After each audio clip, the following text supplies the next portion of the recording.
だいたい10分ぐらいでこれぐらい取れました。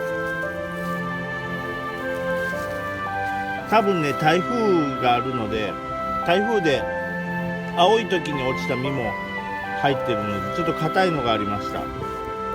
なのでちょっと柔らかいのだけ選んで、あとはこれの皮、外側取っていきます。必ず手袋をしないと手が荒れます。大変なことになってしまいます。それでは洗いに行きます。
はい、お疲れ様でした。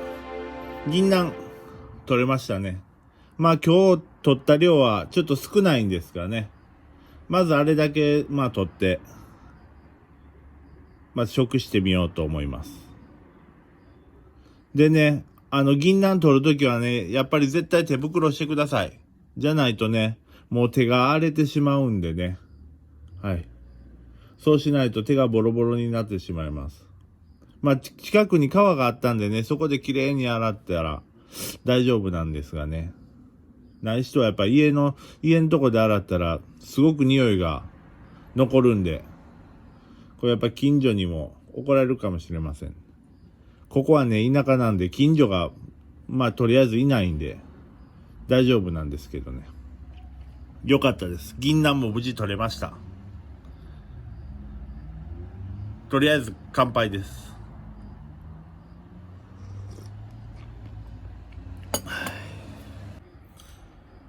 でね、今日は紅茶とバームクーヘン。このバームクーヘンもいただき物です。いつもありがとうございます。それではいただいてみようと思います。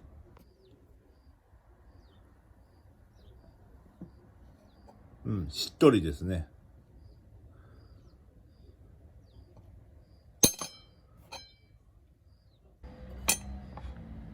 で、このバームクーヘンってね、確かドイツ菓子ですよね。バームって多分木、クーヘンって多分ケーキの意味だと思う。木のケーキっていう意味ですね。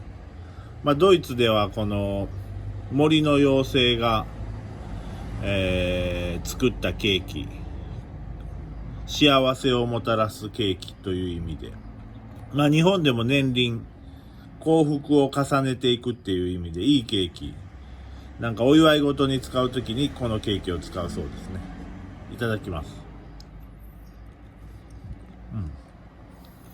美味しいです。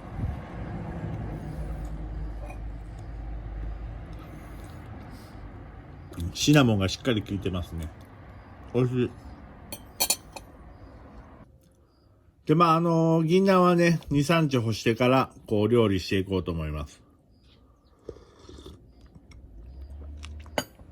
ただあれだけだとね、できる料理も少ないんで、また時間見て、今度はちょっと多めに取りに行こうと思います。とりあえず良かったです。料理に期待しててください。ありがとうございました。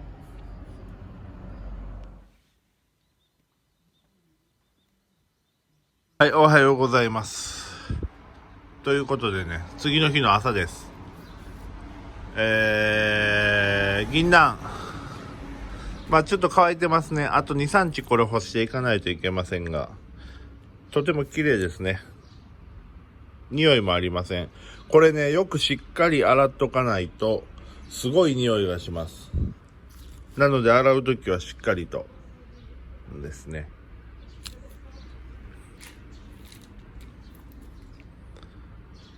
綺麗ですね。これちょっと割れてるんで、これはダメなんですが、いい感じです。